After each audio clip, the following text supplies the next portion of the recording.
or the savory side of things, but fusion is simply a mixture of cuisines and cultures. So Asian fusion, you know, Italian fusion, you can have anything. It's mixing two things together, twisting them together, as they say.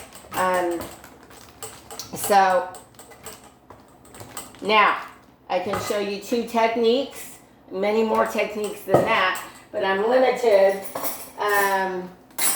in piping tips. By the way, when you fill a piping bag, those of you who were in my class, always cuff it over your hand like that. It keeps your hand clean, and especially back in the day when we were doing tons and tons of piping work, and I hope we'll get back there, it's going to be more efficient. There's no way they want any chef covered in food. It's actually a sign that you're not professional, for sure. And so you cuff it over your hand. You also, if you're piping all day, and I hope we'll get back to that with our trade, but your hand, you're going to get carpal tunnel. So you want to actually know how to pipe and pipe effectively. I actually only have the bag. I know I only have 2 desserts, but even so, I always underfill the bag compared to what a lot of people think. Like when I would see them in class and they fill it up like this all the way to the top, and you're trying to pipe like this.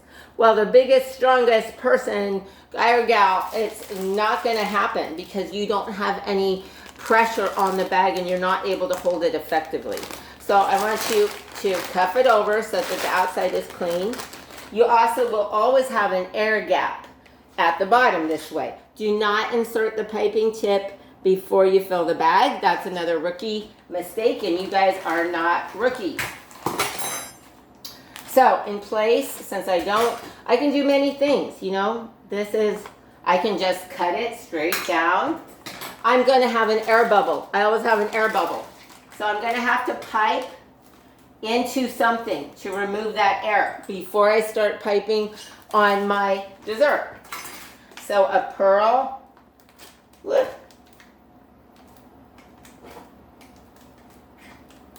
This is a pearl. So anything, again, this could be termed fusion if you want, a fusion baked Alaska. I don't even have a torch. So I did this many times in hotels, and we can too, the way it was supposed to be done when it was invented in 1866, which is just having a very frozen dessert. You see, there's more material. I have to keep going into the bowl to get the air bubble out. I know it's kind of an awkward shape. It doesn't matter. That's why we're pros. It doesn't matter. Okay, this is like a bead. This might be called a bead. You could leave it even like that, but the outside might melt. So you really want to cover the whole thing as much as possible. You're going to have a nice little dessert. So our creativity is only limited by our imagination.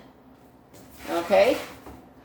And that too, I'll cover just to quickly move on.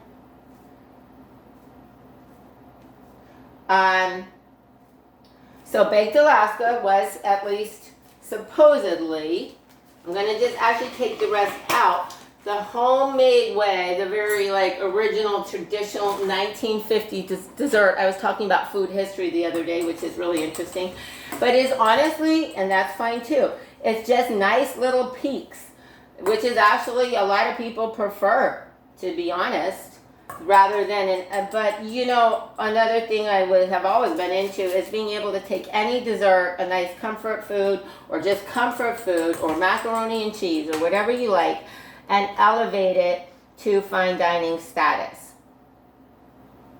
So we're just gonna do this, peaks. The Baked Alaska was invented for the acquisition of Alaska, at least supposedly, and it's a mixture of cold and hot, of course, as I said. I'm gonna put it over here.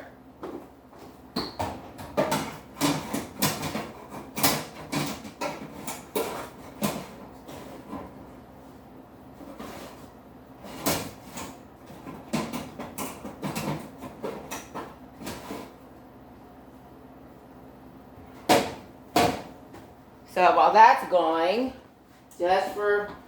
I can teach you guys how to make a piping bag. A piping bag, you're going to want parchment paper or a wax paper, a nice triangle. See, that's not, I do miss because at work, at Job Corps, I sometimes would even do for the restaurant Baked Alaska, like right under a salamander grill, which works great. I have a piping bag. It's a triangle, a paper triangle. I want this pointing towards my stomach. So I'm going to look at the top and bring it all the way around. And a lot of you were in my class, and I'll do this again. I just want to check the Baked Alaska. See, it's still going fine.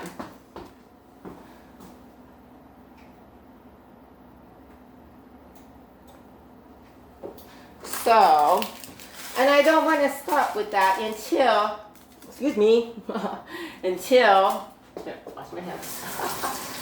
Just what you're not supposed to do. Luckily, I'm only feeding myself and my family right now because not serve safe, but anyway. Okay, go around, go around. My forefingers, my thumb are under here, and I'm going around. And even this parchment paper isn't industrial standard, but it's okay. So I'm going to have a nice little triangle, and I'm going to know it's ready because I have also sort of a crown of the paper up on top. Come back.